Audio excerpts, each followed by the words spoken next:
Почитувани гледачи, во овие празнични и предпразнични моменти ве поздравувам од студиото на телевизија Нова. Секако во името на дежурната екипа за овој празник ви посакувам убави семејни и топли моменти кои што ќе ви ја наполнат душата и секако долго време ќе ги паметите и ќе ги прераскажувате со своите најблиски. Она што во ова отворено студио ќе го дискутираме секако е следењето на Божиот пат, ќе дискутираме за Великден, за значењето на празникот и се што е поврзано со овие предвеликденски, меѓутоа и секако со самиот ден на Великден.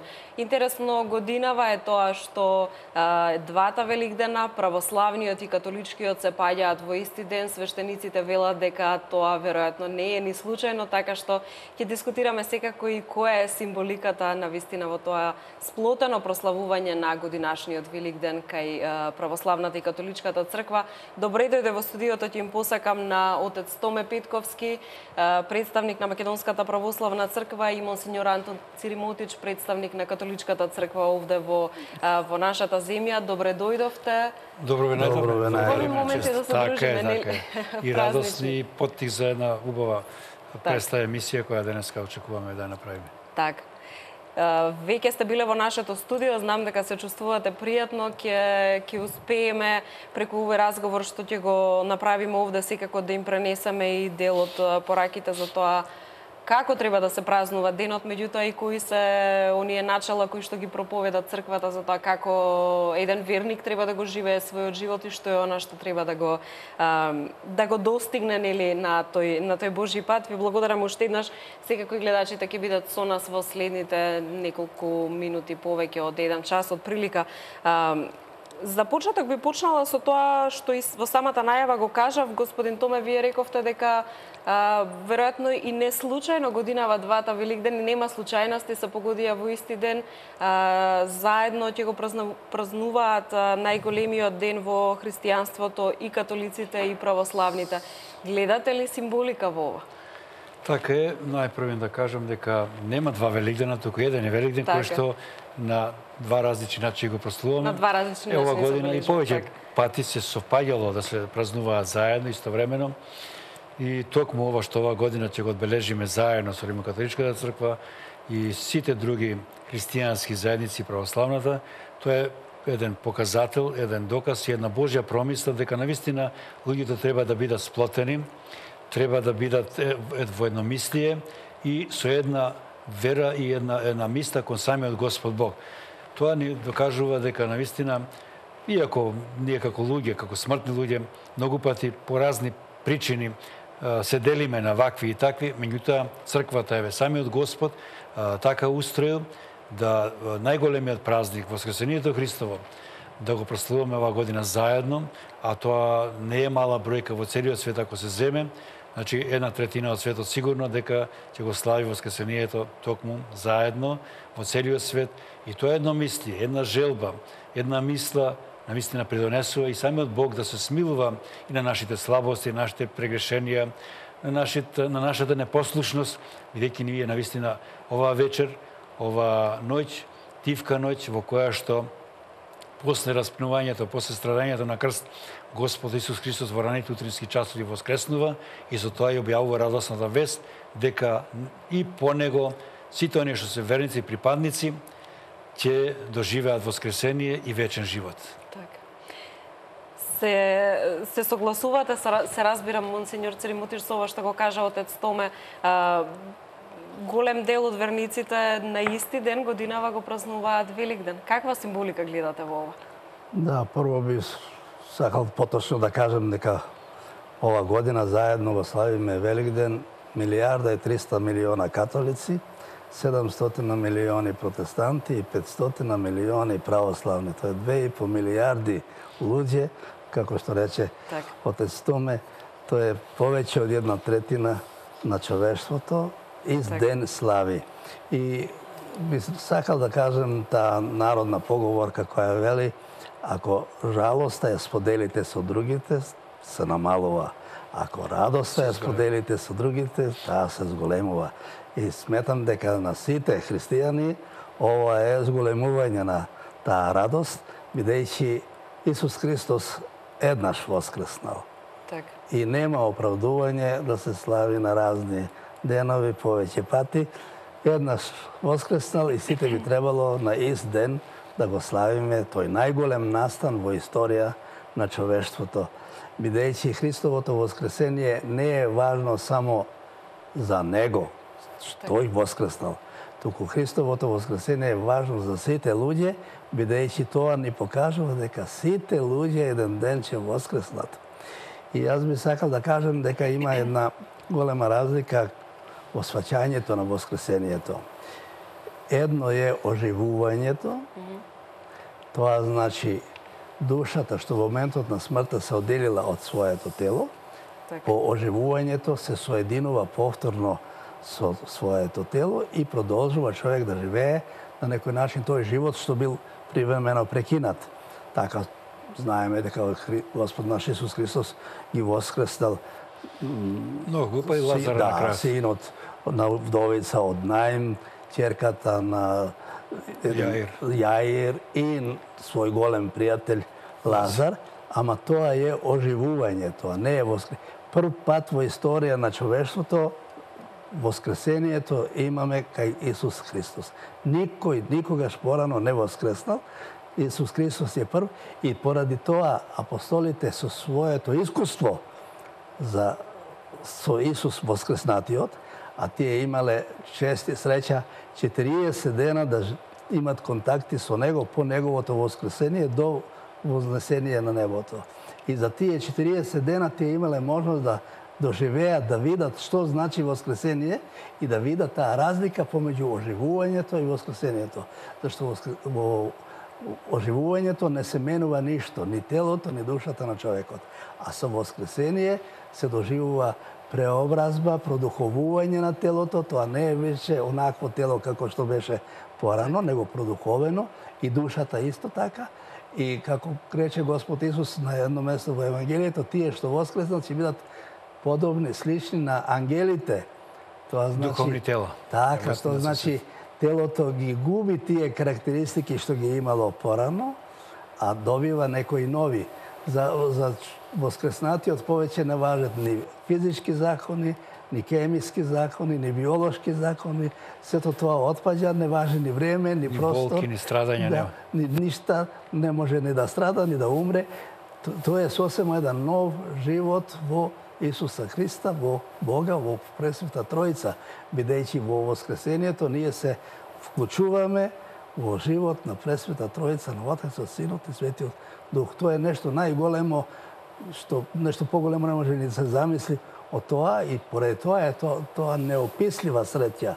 Свети Павле вели тоа што човечко око не го видело, тоа што човечко ухо не го слушнало, тоа што човечко срце не го доживеало, тоа е подготвил Господ на тие што ќе бидат повикани на вечна радост, на вечна среќа. Често пати велиме и за Божик и за Великден дека ова е најголемиот христијански празник. Веројатно нема потреба да ги делиме кој е поголем, меѓутоа дали воскресението го прави Великден може би најзначајниот? И рождеството си има своја големина во својата смисла, така, најголем. Воскресението пак најголем празник во својата смисла. Како рождество Христово е навистина најголем, бидејќи такво раѓање да се роди Бого човек не бало во историјата на човештвото, зашто Христос прими божествената суштина и природа и човечка природа. Тоа еднаш се случило. Исто и воскресението еднаш се случило во историјата на човештвото, значи големината е и за едниот празник еднаква и за другиот. Тука не можеме да правиме некоја разлика или некоја градација кој е поголем од кој. Велиме најголем Божик, исто и најголем е и Великден, Воскресението Христово. Зашто, како што објасни отец Антон, Воскресението Христово е патокас, суштина на нашето живење. Значи, Господ се она што го правил за човештвото и на крајот со доаѓањето Христово, со раѓањето, Воскресението веќе ни го кажува пато за следниот, за идниот живот. Кога овој свет ваков како што ќе заврши, нема да се уништи тоа во никој случај, но ќе се преобрази и целата материјална природа и сите суштества што постојале и што постојат на земјата топка и некој друг вид ќе добие овој свет, овој живот, така што веќе ќе има, значи, друга природа, духовна, нематеријална како што денеска ја гледаме пред себе си. И затоа е голем празник и свети апостол Павле порачува исто така и вели: ако Христос не воскреснеше, Значи имаше, Христос проповедаше, претходно пророците, патриарсите во Стариот Завет. Ако Христос не воскреснеше, залудна ќе беше и нашата вера и нашата проповед. Но Христос воскресна и со тоа ни покажа дека еден ден сите оние кои што го следат, кои што го почитуваат неговиот збор, неговиот евангелски збор, неговиот пример, исто така ќе го наследат вечниот живот преку воскресението. Така.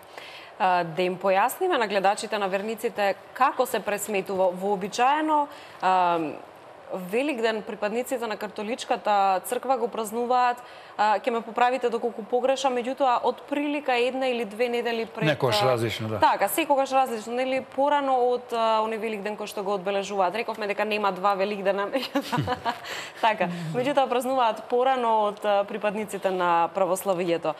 Како се пресметува точно кога е Великден?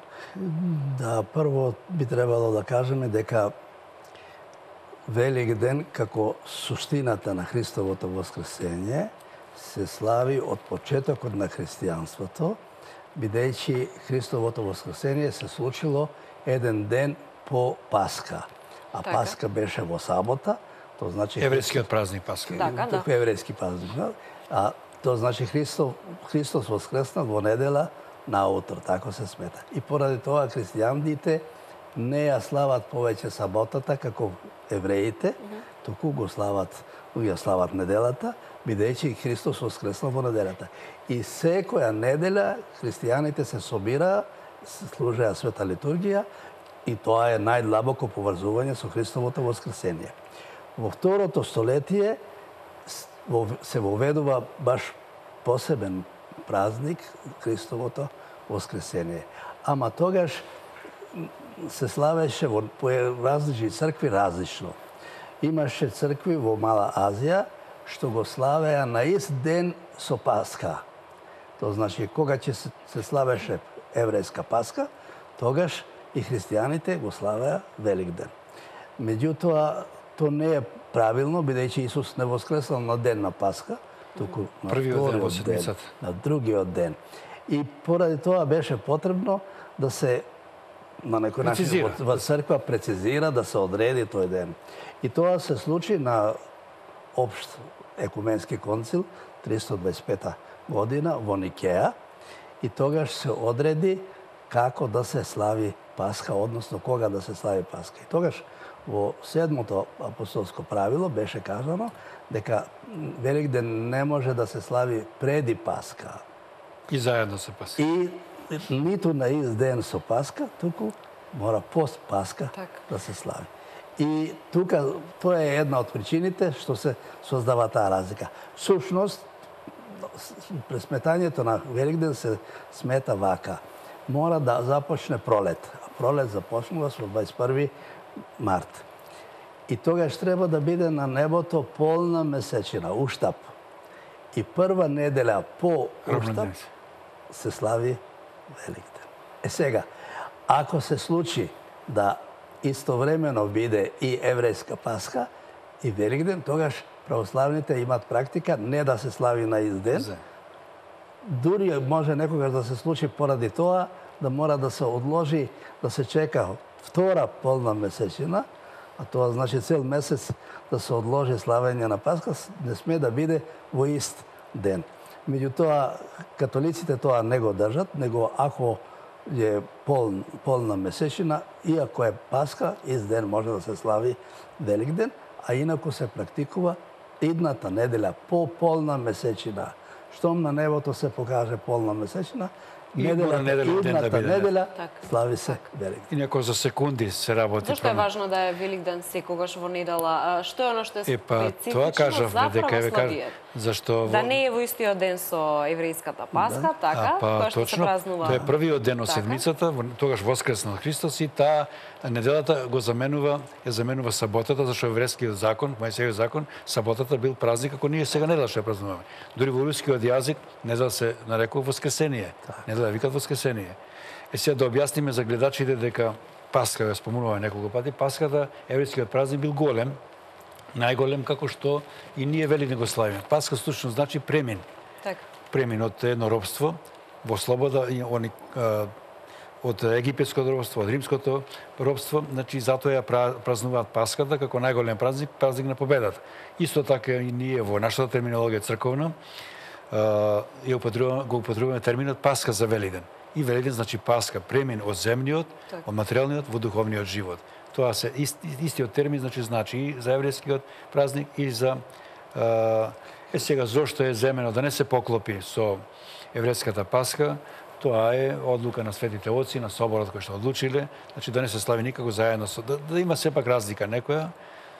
Не знам тоа зошто е, може би затоа што од револт кон еврејскиот народ, заради тоа што тие го извршиле всушност распнувањето и погубањето на Христа и затоа одвоено да се слави Паската посебно еврејска, посебно Велиденот на православие. Поради тоа што Христовото воскресение не е на ден Пасха. Пасха се славила во сабота, а Христовото воскресение е во недела, така да е оправдано да не се слави на ист ден. И во правилото за пресметување, кога се вели, како што рече отец Анте, значи после пролетната равнодневица, кој ќе се смени месечината, значи недела, ако тоа се совпадне негде среде недела, значи мора во недела да биде празникот. Така. И затоа имаме разлика од неколку недели, па дури до месец. Според православното славење може да се погоди, да речем, благовештение, кое е секогаш на 7, според новиот календар април, да биде тука и Велиден некаде, па до Ѓурѓеве, значи цел месец интервал. И токму заради таа временска разлика ние имаме помалку обичаи народни за Велиден, отколку за Божи, да речеме, за Богојавление и за другите празници. Црковни имаме обичаи во богослужбите многу по повод Велиденот, меѓутоа народни нема нешто посебни обичаи, освен да речеме што се вапцува црвеното јајце, што се слави на еден величествен начин со изобилие на храна, со веселба и така. Иначе колку често се случува да се поклопи празнувањето на Великден во католичкиот свет и во православието во исти ден, кога претходно се случи ова што имаме годинава? Пред неколку години, ако не се лажам така? Неколку повеќе години поминуваат. Али нема правило во тоа. Тоа е астрономски програм. Зависи од месечината. А бидејќи месечината е променлива, не е фиксирано, така да кога ќе се случи полна месечина, тогаш ама мора да биде во пролет. Тоа значи не може да биде пролетната равнодневница. Првата пролетна равнодневница кога е после. Не може да биде пред почетокот на пролет. Него бидејќи така било и со Пасха. И Пасхата се славила во пролет. Ќе направиме овде кратка пауза, ќе се вратиме со разговорот во студио само за некоја минута, останете со нас.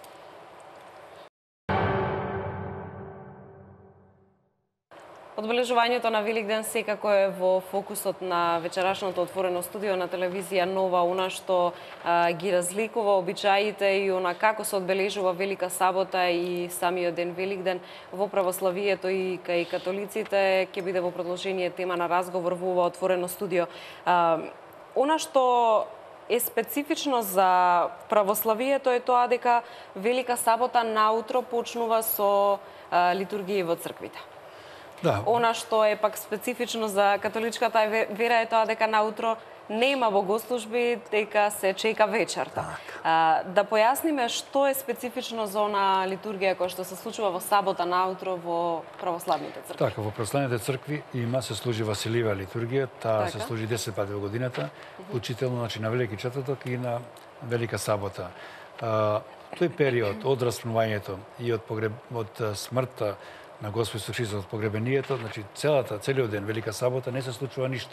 Има едно затишје, еден мир и едно исчекување, една љубопитност на апостолите. Апостолите, нормално како најблиски ученици Христови и соработници, секојдневно тие гледале што прави Господ Исус Христос со неговата божествена моќ, воскреснувал мртви, но слепите очи им го отворил се, но сега наеднаш тој се подложува на страдање и на смрт. И се збуниле што е, кога тој може значи, да отвора гроб, да воскресне некого, како сега тој смирено, кротко, едноставно ја прифаќа таа смрт и тоа страдање.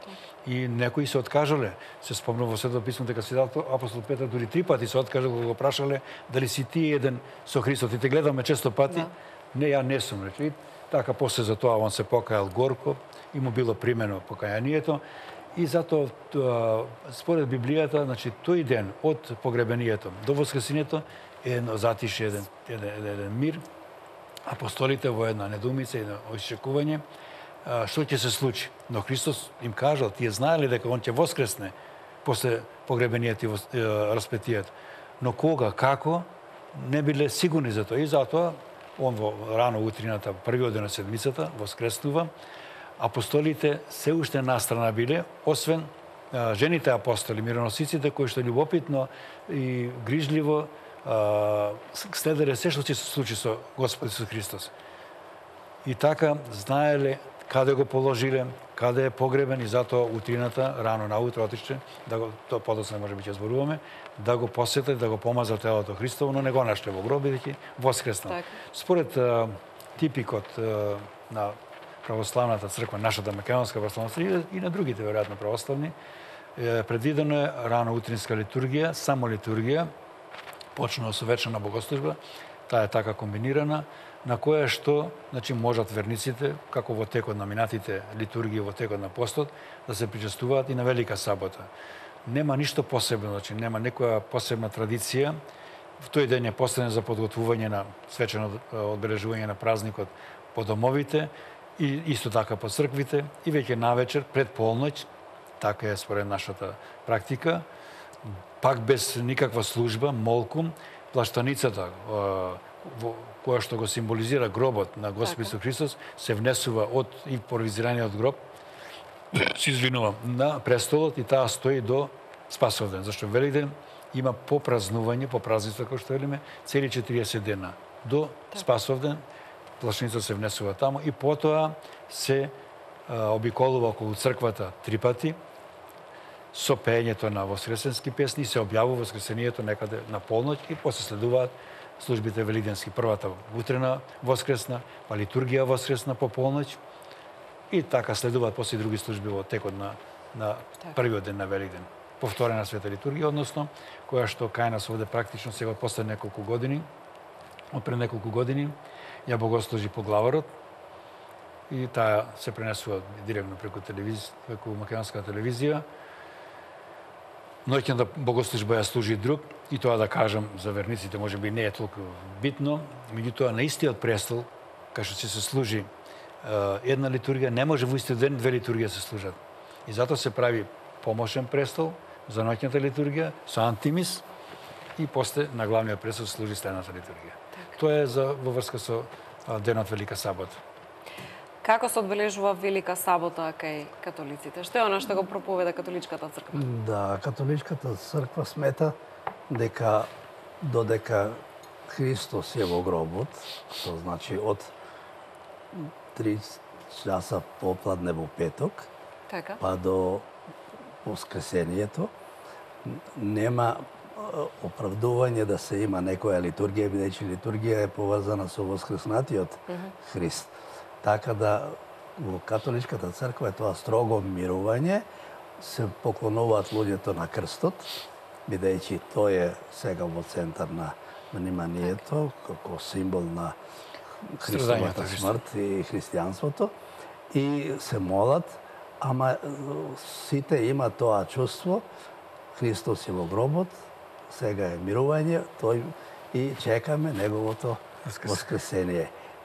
Најрано што може во сабота да се почне со литургија, тоа е во 21 час, бидејќи таа литургија преминува во друг ден и тогаш се слави Христовото воскресение. Инаку, редовно во цел свет, литургијата се слави во полноќ, така да она зафаќа идниот ден, денот на воскресението. И во католичка црква во петок и во сабота нема звонење звона, нема ништо, никакви свечаности, се молчи, се во тоа чувство. Тие денови се сметаат за тажни денови на христијанството. Тоа е тажен ден кога само може да се моли, да се клањаме на Исус Христос. И настапила жалост. Благодариме, тоа е жалост, да. Така, а со Великден почнува тогаш таа голема радост Христос воскресна и ние ќе воскреснеме. За кратко време се менува расположението, значи оде на тага, една преголема жалост и трагедија што се случила, што никогаш повеќе не се случила, веднаш поминуваме една голема радост која почнала со Христовото воскресение. Покрива сите други жалости што сме ги имале. Така да таа литургија што е во сабота навечер, односно недела, на ден на Воскресение Христово, тоа е најсвечена литургија во цела година. Нема посвечена литургија и најпосетена. Ние имаме 2 пати во годината, тоа е на Бадник, исто така полношна свечена литургија и на Великден, кога наша катедрала, иако е голема, премалена, преполна, добре луѓето мора надвор да бидат, не може да влезат, преполно е се. Има луѓе што доаѓа 2 пати во годината во црква, ама сака да дојде на полночка за Божич и на полночка за Великден. То не може да пропусти. А да не споредуваме Павло со соборниот храм, во сите други цркви православни, во соборниот храм, храмот не само што не ги собира, туку и дворот, па и булеварите.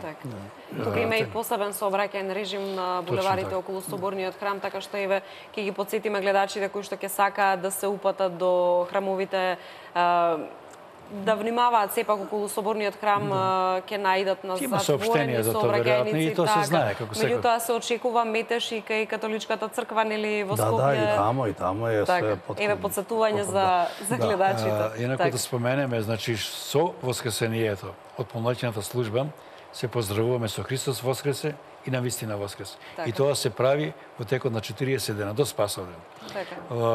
Според типикот во богослужбениот ред, секој празник, поголем што е, има предпразнување неколку дена и попразнување. 7-8 дена, некојаш 3-4-5. Меѓутоа, Великден има најдолг период, тоа се 40 дена, од Великден до Спасовден. И сите богослужбенија што ги извршуваме, свети тајни, се почнуваат со Христос воскресе и се завршуваат со Христос воскресе до Спасовден. Јас на шега ќе забележам дека секоја година некој се наоѓа да се збуни па да посака Христос се роди. Не е грешно тоа. Така. Или на Божик да рече Христос воскресе. Така, или обратно да рече, да. Поздравот е исти кај католиците. Не, видите, кај нас има... Како се честита Католичката црква има 2 дела, западен дел и источен дел. По западен дел со сите обичаи поинакви малце од тие што се во источен дел. Источен дел, источни католици во католичката црква слични обичаи со православите представуваат еден голем дел и тука се некаде околу 10 различни источни цркви кои имаат своји специфики и секоја од нив има и свој поздрав.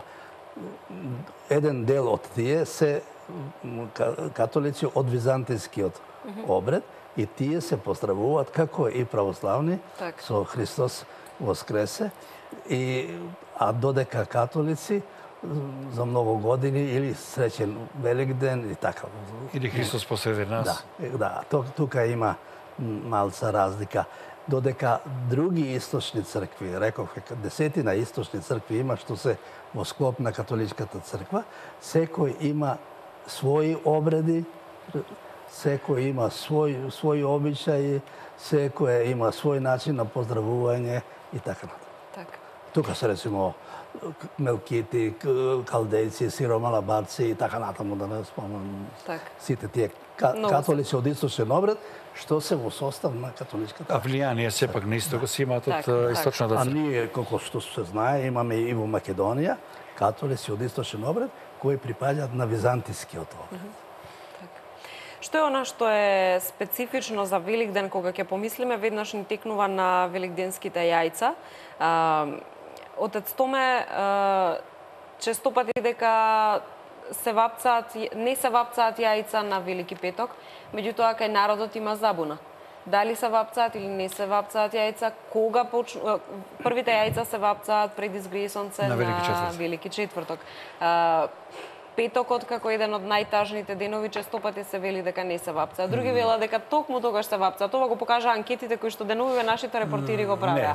Еве да појасниме. Битно е, јајцето го символизира, значи, најголемиот символ за Великден е јајцето, тоа си има значение свое, зошто токму јајцето, значи овалноста на јајцето го изобразува гробот во кој што бил погребан Господ Исус Христос, запечатен со камен, исто како што јајцето без отвор запечатано, а подоцна излегува живот од тоа јајце, исто така и гробот од гробот излегува живот, односно воскреснува самиот Господ Исус Христос. И црвената боја ја символизира и крвта Христова, а може да символизира и радост. Црвената боја представува радост. Кај нас има двојбено правење на вапцувањето на јајцата. Првите, неколку вапцуваат, 3 вапцуваат на Велики четврток, а следните на Велика сабота. Меѓутоа не е грешно и сите на Велики четврток се вапцаат, бидејќи треба да има веќе за Велики четврток вапцани јајца. На Велика сабота ретко е, но ги има, постои таква традиција кај нас и тогаш се вапцува. На Велики петок никако, на Велики петок дури и никаква литургија не се служи. Тоа не знам во католичката црква дали е така. Освен ако се погоди Благовец, а се случува Благовец да биде на Велики петок. Само тогаш ќе се служи златоустова литургија. Во никој случај друг нема литургија, тука има други богослужби. И јас сакам во овој момент сега вас како на телевизија, како на новинари да ви предочам нешто многу пати, кажу се служиш литургија на Велики петок. Нема литургија. Ако не знаете точно што служба е, само речете богослужба и готово. Имаме литургија, имаме вечерни богослужби, има часови, има преждосвештени литургии, Василиева, златоустова литургија. Ако не сте информирани, генерално, значи богослужба се направи по тој и тој повод. Еве, аз вчера слушнав неколку медиуми, поглаварот служеше литургија во црквата Света Петка, литургија не се служи на Велики петок. Вклучително, значи не се ни фарбаат јајца тогаш, се фарбаат на Велики четврток. Се вели дека и не се вршат работи дома, ниту на поле. Така, значи како голем празник, се нашите стари веле, јас како дете сум слушал, дури пилињата, пилците вика не вијат гнезда на тој ден. Значи да се каже дека навистина тој ден треба се посветиме на тагата, на жалоста и секако на Господа да му направиме, праејќи нему чест си правиме за себе, значи добро. Тој ден да избегнеме од работи, секако и храната треба да биде строго постна. Дури некои воопшто и не употребуваат храна на тој ден. Че секој за себе како ќе се одлучи, меѓутоа правилата велат така. Сега, јајцето, како што рековме, е символ на Великден. Преку него ние се подсетуваме на Воскресението Христово. И прва која што ја бодисала јајце црвено е Света Марија Магдалена, која што со вапцано јајце отишла дури во Рим на царот Тиберие да му го честита Великден и да го објави Христовото воскресение. Која е символиката на јајцата кај великденските јајца, офарбаните великденски јајца кај католиците? Истото тоа што рече отец Томче. Истата символика. Иста символика е на јајце. Тоа што е централно во тоа е дека од затвореното јајце излева живо пиле, од затворениот гроб излева воскреснатиот Исус Христос. И тука е таа внатрешна символика и значење на јајце. Бојата се преферира црвената, поради тоа што, како рече отец Тома, представува и крв Христова, а во исто време и радост. Црвена боја дава радост. Ама кај нас може да се вапсат и во други бои. Не е тоа строго ограничено. Исто и кај нас. Тоа се и почесто во последно време, нели? Дури сега имате една врста уметност, се обидуваат уметниците да на великденски јајца направат уметнички дела убави и има дури надпреварувања во тоа и награди и така натаму. Ама сето тоа е на некој начин споредна работа, дали е јајце црвено или поинаква боја, ништо не менува во суштината. Таа порака на јајцето е важна. Исус Христос излезе од затворениот гроб, како пиле што излева од затвореното јајце. Која е символиката на великденскиот зајак? Тоа е нешто што често пати го гледаме, веројатно најчесто по оние американски филмови кои што ги гледаме по телевизиите, меѓутоа што означува зајакот?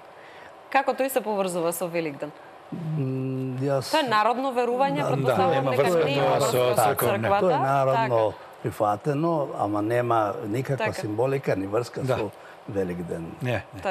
И тоа кај нас до скоро не постоеше така. Тоа е везено од Америка. Како што други влијанија доаѓаат, исто така исто тоа. Не Да, можеме да затоа и споменав објасниме. дека честопати го гледаме. Не можеме да објасниме, нема поврзаност. Така, има многу работи што се влегле од Америка и од други краеви и се сметат како нешто многу значајно и важно, ама не е во суштина. Ги нарушува традициите, вековните обичаи. Дури често пати тоа повеќе наликува на некој пагански обичај отколку на христијанството. Америка е донела многу работи што немат врска со... Јагнето има символика, да речеме, заекот нема. Да, јагнет сам Господ Христос е наречен и од Свети Јован, и во Стариот Завет наречен е како јагне Божје. Да, и за Пасха беше токму јагне. Ама заекот нема, никаде не се споменува. Така. Веројатно ќе им улесни на домакинките и на малите дечиња, оние кои што особено се радуваат на, како што кажавме, уметноста која што се прави со великденските јајца. Споминавме дека црвеното јајце е првичниот символ за Великден, меѓутоа не е грев доколку се вапцаат и шарени јајца. Тоа многу пати јас сум го истакнувал дека... Тоа што често се случува во последно време. Тоа е веќе декорација, се декорира, се збогатува, значи трпезата, не е никаква грешка ако се разбира основната боја е црвената и таа треба се доминира и обично кај нас се обичај од еден велик на другиот велик се чува пред иконата јајце црвено како поврзано. Тоа е што сакав и во продолжение да го продискутираме. Што се прави со великденските јајца? Се кршиме со великденските јајца, да, меѓутоа се вели честопати дека во православието е добро првите јајца кои што ќе се вапцаат на Велики четврток пред изгрее сонце да се извадат надвор да ги огрее сонцето, се чуваат со вино. Која е тука символиката, кои се правила? Јас прв го слушам тоа од вас. Ето тоа е прашањето. Народните обичаи навистина се мешаат како што го споменавме со великденскиот зајак. Си додава секој, меѓутоа така. Денот си е ден и ноќта е Божи термин и денот, така што добро, ајде, денот сепак асоцира на веселба, на живот, почеток на денот, почеток на животот. Меѓутоа, дали пред изресонце сема треба се фарбаат јајцата, и тоа е народен обичај, не пишува никаде во правилата. Сега има потојповат исто со црвени јајце, ги бањаат дечињата, па ги бањаат. Тоа не е лошо, меѓу не е тоа паганизам, сепак е тоа една желба, еден, како да речам, убава намера и може да се прави, иако не го пишува никаде како правило, обичај кој што не нарушува од светоста на денот, може да се прави. Меѓутоа тоа друго што не би знаел да кажам дали треба да се прави, дали не. Основното е тоа, значи јајцата црвени. Сега си дозволуваат домаќинки да се покажат во својата креативност и црвени шања, кој што рече децата сега има и надпревар, фигури ќе се цртаат со воскресението. Тоа е се убаво додатно на она што рековме дека треба да биде. Сега прашува многу верници што со тоа јајце што ќе се дочува до Великден, што се прави после тоа. Каде се сместува, тоа останува на трешниот дел, се суши и јајцето останува лесно. Сега јас и како дете паметам и сум слушал по возрастни, секако не се фрла во џубре, туку се закопува во ниви некаде, кај нас јас сум селско дете, во лозијата, во нивите, да се сочуваат од градобитнина, од лоши така нагли поројни дождови. Во секој случај да не се фрли во обично ѓубре, туку некаде настрана кај што не се гази. Инаку што спомнаме дечињата сака само да ги кршат јајцата. Јас не сум видел дете да скрши и да јаде јајци. А една корпа цела ќе ги искрши и ќе си замине. Ниедно нема да се. Тоа е меракот на веројатно украсувањето, а потоа и кршењето јајца. Само тој ми мера. Ако му дозволите цела корпа ќе ги искрши, а ниедно нема да касне да пробва. Веројатно тука е и она што е најинтересно и најзначајно со празниците, да се таквата радост која што нели ја забележуваме кај дечињата кои што се најискрени, кога се кршат со великденските јајца, нели кога семејството е собрано, тоа е всушност нели без разлика за која вера зборуваме. Тоа е секако нели она што е најзначајно, најважно. Се согласувате, нели? Да, јас би рекол треба работите да се разликуваат. Обичаите се едно, а правилата, верата е друго. Ние во верувањето нема разлика помеѓу католиците и православните. Ние веруваме едно исто. И празнуваме едно исто. a običajite se zavisni od селата. Ние во католичката црква имаме илјадница разлики, обичаи кои се разликуваат. Едни во тука, други во други. Дури село до село се разликува. Па има поговорка, секое село баш кадет. Да. Така да на тоа не треба да се обрќа многу внимание и мене тоа ми пречи кога ќе сретнем некои луѓе толку скрупулозно дали е вака или онака, дали е наутро во четвртак пред. Ама немам објаснување. Ја пример не сме допир со таков обичај, сега не можам да го објаснам. Ако не смее да го фарба, ако излегло слонце, тоа се све народни обичаи кои немаат никакво значење. Може да се вапса и преди слонце и после слонце, ништо со тоа не се менува. Повторувам, многу е поважно да обрнеме внимание на тие суштествени, вистински, религиозни работи, да разбереме што е Великден, како треба да го славиме, да ни помогне за нашето воскресение. Зашто не е доволно Великден да се слави само со полна трпеза. Туку треба духовно да се обрне внимание. И поради тоа ние имаме 40 дена подготовка за Великден. Кога се моли со пост, помагање на сиромашните, со света исповед, покајање. Тоа е, треба душевно човек да се подготви, да ја очисти својата душа, да се обрати, да се поправи, да се подготви, да го прими воскреснатиот Исус Христос во светата Евхаристија, во светото причастие, со чисто срце, со чиста душа. Тоа е суштествено. А дали ќе вапсаш јајце пред слонце или по слонце, воопшто не е важно. Так, и дали ќе се чува во вино и каде ќе се закупи. Во нашата наука, во теологијата, постои канон, правило, прописи, кои се догми, кои не се менуваат. Така, тие се утврдени на Вселенските собори, преку светите оци, но постои обичајно право, сега што дискутираме, кое што не е запишано, се пренесува од колено на колено, од генерација на генерација, и тоа има правна сила, доколку не се противи на овие канони, правила и прописи што ги велиме. Често пати од незнаење на вистинските верувања им се прилепуваат некогаш суеверни работи, празноверни, кривоверни. Тоа сега можеме ние теолозите да ги разликуваме, ако се обрати некој до нас, да кажеме дека тоа што се прави се противи на вистинските правила, на верата вистинска, на канонот кој што е пропишан, кој што мора така да биде и догмите, и тогаш ние полека тие работи ги отстрануваме. Сега има многу примери, не би сакал овој разговор да го оптеретуваме, меѓутоа за оние обичаи кои што се не се запишани, а се врз основа на верата, силната вера на верниците востановени, тие имаат правна сила, значи може да се спроведуваат. Не се отфрла секако обичај ако не е запишано, ама тоа го знаат оние кои што можат, кои што се образовани, кои што знаат, направат разлика кој е вистински обичај, кој што не се коси со правилата, а кој е суеверен или празноверен обичај. Нема да ме сватите погрешно, меѓутоа морам да ве прашам дали на моменти имате впечаток дека украсувањето на новогодишни елки, палењето огнови за Василица или за Бадник, фарбањето јајца за Великден, дали на моменти добивате впечаток дека сето тоа е некаква мода, се обрнува премногу внимание на новогодишните украси, на боите на јајцата, на пазарењето и збогатувањето на празничната трпеза, а не на она што всушност е вистинската суштина на Великден? Добивате таков впечаток на моменти? Да, за жал, и то се повеќе станува бизнис. Така, за жал. Луѓето се залажуваат со реклами, со ова, со она, да купуваат, да трошат пари, а се оддалечуваат од тоа вистинско религиозно. И потреба духовна што е. Тоа е отуѓување на религијата. И тоа е многу штетно за вистинска религиозност, бидејќи човек наместо да обрне внимание на тоа што е внатрешно, што е важно за неговата душа, за неговото спасение, он обрќа внимание на надворешни работи, дали јелка ќе има повеќе украси или помалку или така натаму. Тоа е голема штета, голема загуба за верата. И луѓето со тоа се отуѓуваат од вистинско религиозно и се формираат да стават како најважно тоа надворешно, дали е јелка ваква или наква, дали си купил ова или не си купил она, тоа нема врска со религијата.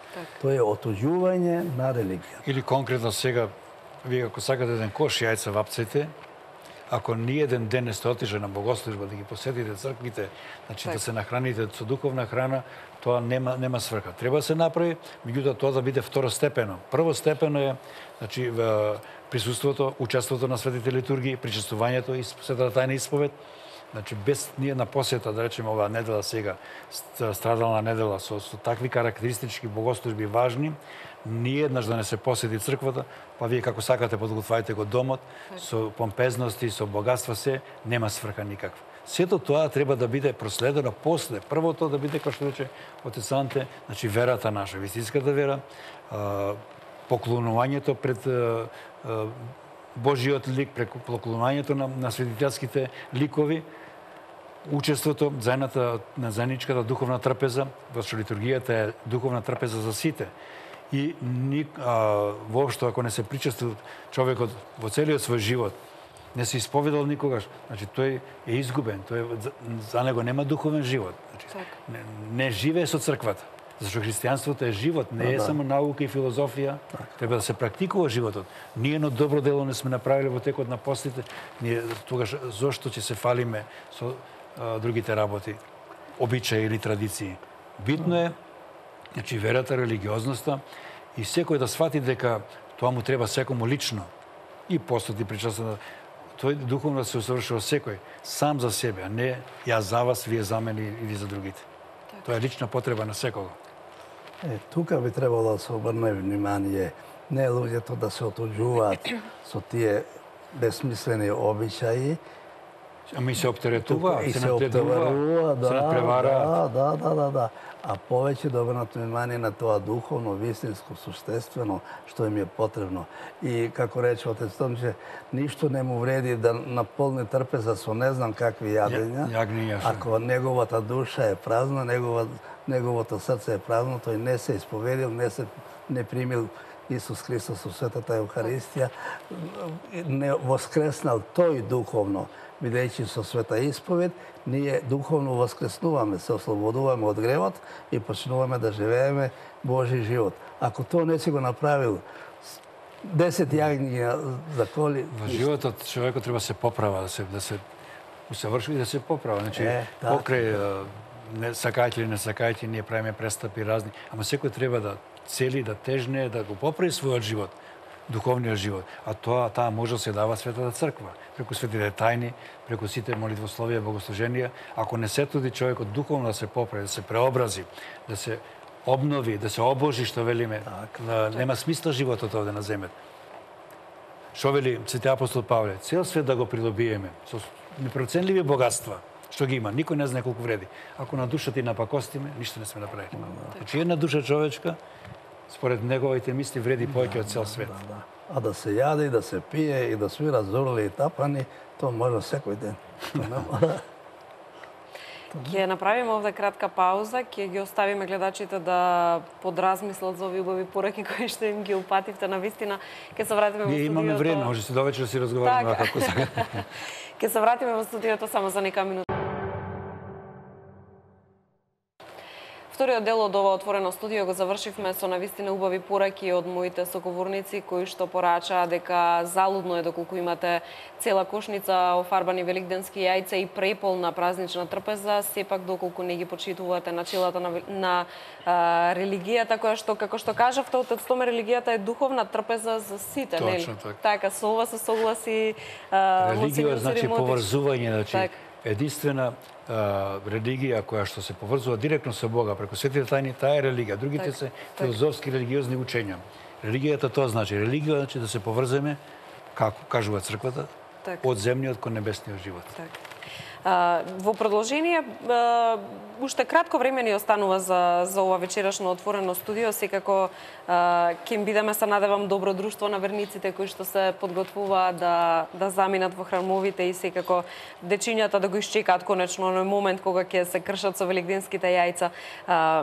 Навистина е интересна и силна порака упати папата Франциско во пресрет на Великден. Главната порака е тоа дека насилството не е лек за нашиот разрушен свет. Тој вели дека се што сакаме уште посилно да повикам на мир во овој свет во кој доминираат трговци со оружје кои профитираат од крвта на мажи и жени. Насилството не е лек за нашиот разрушен свет.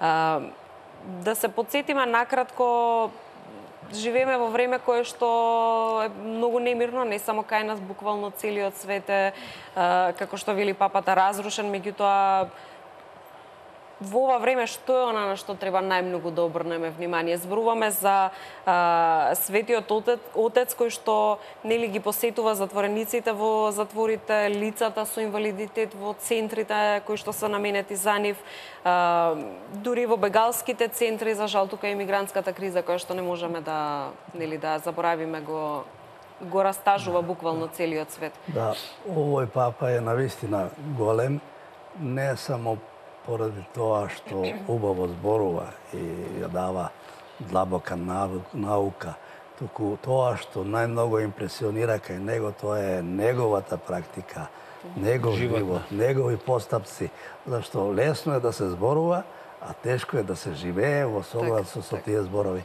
И големината на овој папа е токму во тоа што тој зборовите ги реализира во практиката.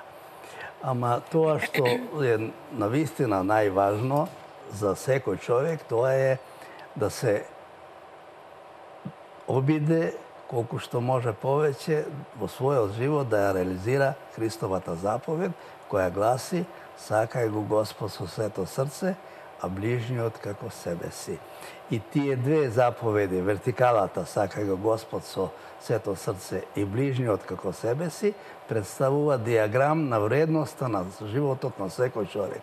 Колку е поголема вертикалата и хоризонталата, толку е негов живот поголем, повредан. Тоа е најважното за секој човек, да се обиде, да живее во согласност со таа Христова заповед, за која он рече: во неја е содржано се.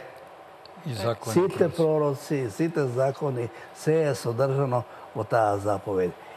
Тоа што на човештвото сега му недостасува, тоа е вертикалата. Луѓето изгубија врска со Бога. И вертикала и хоризонтала. А поради тоа се изгуби хоризонталата. Зашто ако нема врска со Бога, ако ние сите не сме свесни дека имаме ист заеднички татко, и поради тоа ние сме браќа и сестри, не може да почитуваме еден други, да се сакаме како браќа, ако немаме заеднички татко. Поради тоа, верата е темел на меѓучовечки односи. И колку повеќе се губи верата, толку повеќе се нарушуваат меѓучовечки односи.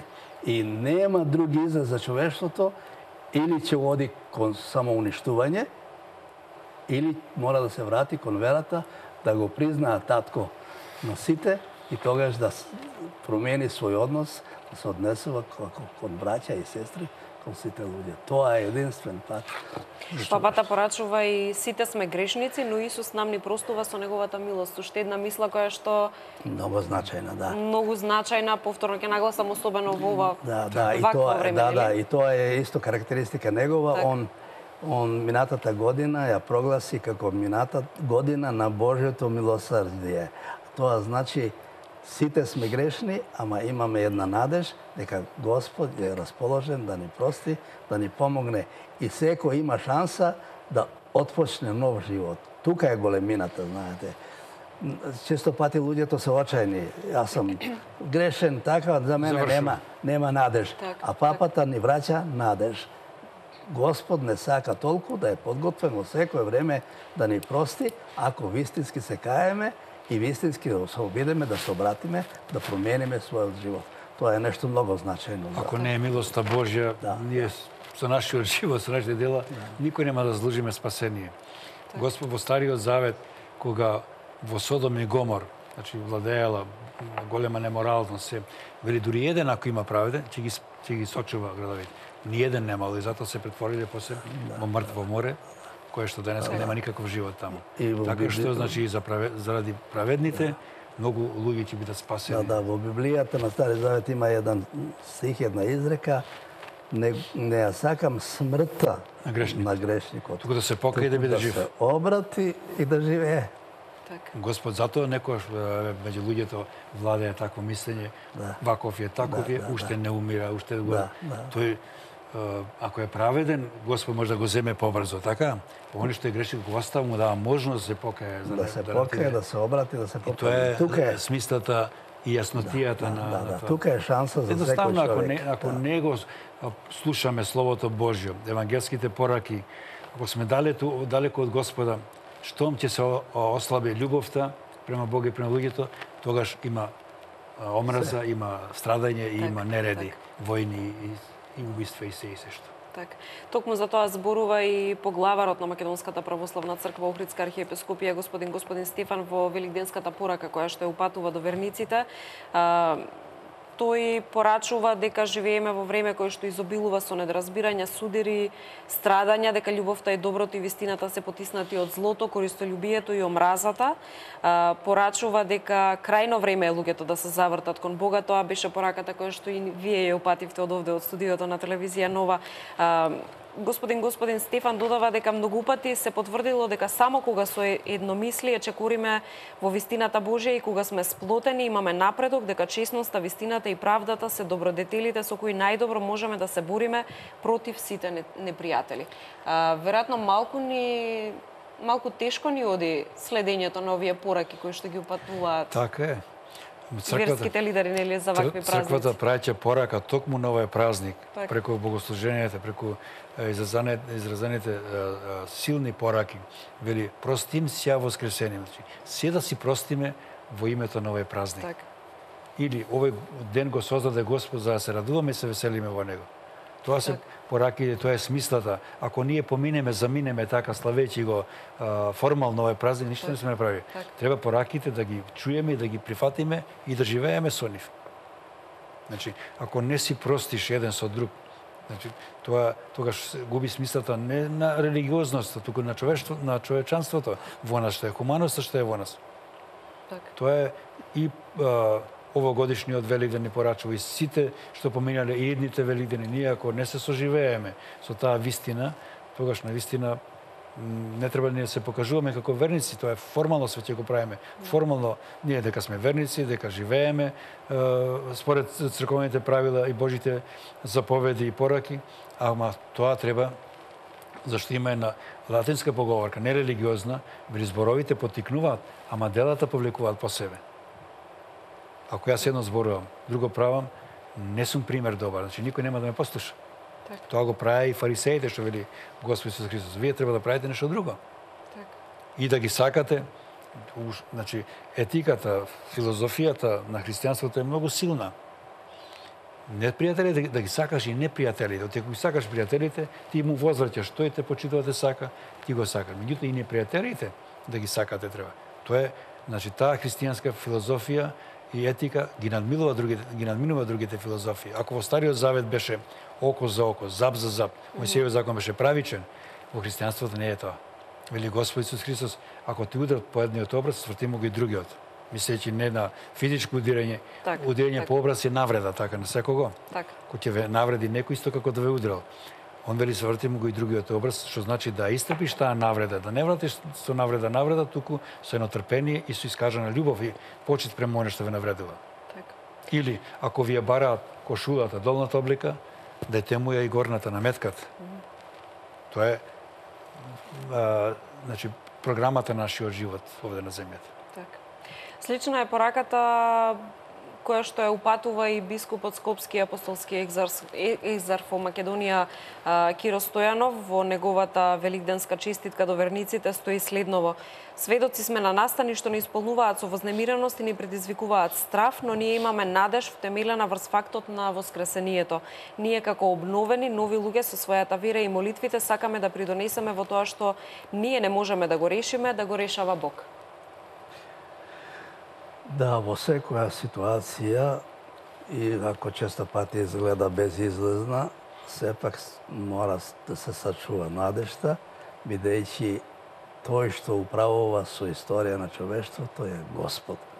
И поради тоа што го направи владиката Кирил, да ги повика сите верници да се молиме за татковината, нешто многу значајно и големо и штета, што и други поглавари тоа не го направија, бидејќи луѓето сметат едно, ама Господ е тој што на крају има една поговорка и со криви црти право пишува.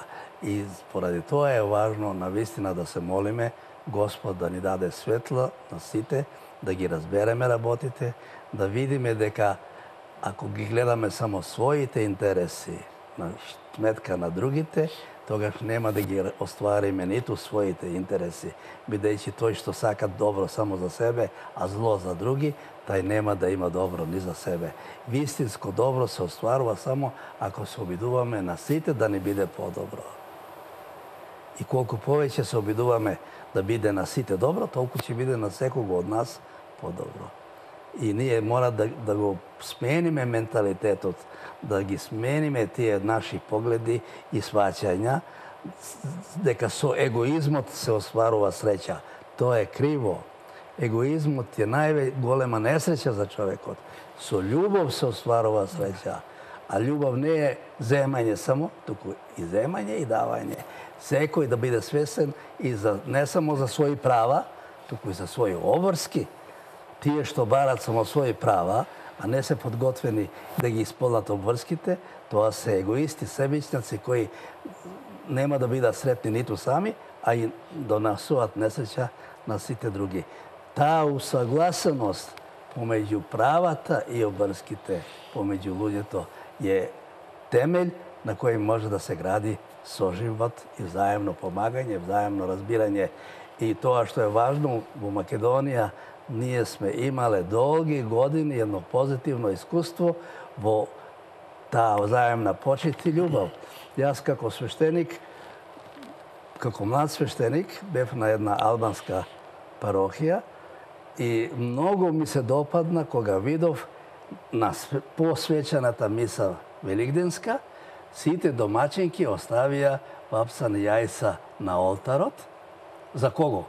За исламски деца кои ќе дојдат да ги земат тие јајца, да се радуваат заедно со христијаните за нивен голем празник Воскрс. Тоа е убавината, тоа е човечко, тоа е нешто вредно. И само по тој пат може да се гради вистинска сретна иднина за сите. Друг пат нема.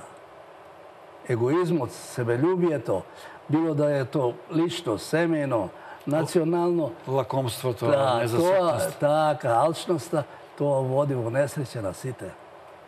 Историја тоа го потврдила 100 пати. А за да го постигнеме тоа, значи треба да патиштата Божи да ги следиме. Од самиот Господ Исус Христос рече: без мене ништо не може да правите. Кога тој вели така, кои сме ние сега, значи јас сум таква способност. Треба да се молиме, како што не повикува владиката Кирил, Господ да ни помогне на сите, ама и треба да се обидеме да направиме од своја страна се што е можно, за да ни биде на сите подобро. Не само мене, него на сите да не биде подобро. Оти многу мина забележуваат така, зашто Господ ми помогна, а Господ вели во Евангелието: кој чука, ќе му се отвори, кој бара, ќе му се даде. Не побарал, не се помолил никогаш, како Господ да му даде? Ако му даде, тогаш ја нарушува неговата слободна волја. Значи со сила влие врз неговата слободна волја. А Господ преку моралниот закон, кој што е закон не напишан, како другите правила земни, ни влеал во душата, во совеста наша, морален закон. Закон на избор, слободна волја, да бираме добро и зло. А он ни покажал со пример што е лошо, што е добро. И тогаш нема обвинување Господ да ми помогна или не ме сака. Значи треба ние да го сакаме, да го почитаме, да бараме од него тоа што се разбира корисно и полезно за спасение на човечката душа. Наша науката христијанска е море едно, море од секакви камчиња украсни може да извадите да го накитите вашиот живот, но треба секој за себе тоа да си го бара. Ви поке пораките и препораките на одговорните лица црковни. Тоа е додатна помош и подкрепа за секого и треба да се слушаат тие пораки. Навистина упативте важни, интересни, секако пораки кои што се надевам дека ќе ги послушаат гледачите. Особено беше важно овие пораки да се споделат на празник, да се подсетиме како правилно треба да ги одбележуваме празниците, да не се осврнуваме само на формалностите, да, и на трапезите, меѓутоа да подразмислиме и за она што навистина е суштински важно. Ви благодарам што одвоивте време во овие празнични денови кога всушност вие имате и многу работа, нели, во црквите, што одвоивте време да се подружите овде со нас во студиото и секако ќе ви посакам многу успех, многу здравје, многу среќа и секако убави празнични моменти. Така е, оваа ноќ да биде радосна за сите. Еве, овој Великден да ни донесе радост во семејството, во нашите души, се разбира и во нашата татковина, да стави Господ рака одозгора, да ни ја сочува и нас, и нашата татковина, зашто навистина треба да живееме тука во мир, во спокој и сите подеднакво. Да, јас се користам ова прилика да им честитам Великден на сите што го празнуваат. И на католиците, и на православните, и на протестантите, на сите 2,5 милиарди им посакувам овој Великден да им донесе тоа што е навистина важно, тоа е внатрешен мир, внатрешно поврзување со Господ, соединување и меѓусобен мир, слога и љубов. Христос воскресе, може да речеме веќе така. Вистина воскресе. Ви благодарам за времето издвоено кое што не посетивте овде во телевизија Нова, ќе имаме прилики повторно да се дружиме. Секако на гледачите ќе им заблагодарам за времето кое што го издвоија за ова отворено студио. Ќе им посакам убави празнични моменти и секако да останат на фреквенцијата на телевизија Нова. Благодарам за внимание. Благодариме.